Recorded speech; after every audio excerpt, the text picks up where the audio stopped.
Lebih dari 5 sapi berada dalam kandang yang mewah. Hal ini menyita perhatian warganet. Berawal dari video yang diunggah oleh akun TikTok @dinda_nh, Kamis, tanggal 18 November tahun 2021. Pada video tersebut memperlihatkan kondisi rumah yang begitu luas dan mewah. Bahkan tersambung pula dengan ruang tamu dilengkapi kursi jati di dalamnya. Namun ada yang menarik di dalam rumah tersebut. Bukan orang yang ada di dalamnya, melainkan sapi yang berjejer di dalam rumah tersebut. Sapi-sapi tersebut bahkan berdiri di lantai yang bertegel.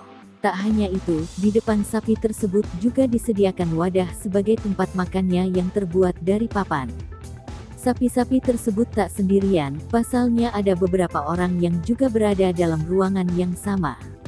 Banyak warganet yang beranggapan sapi-sapi itu berada dalam kandang yang mewah.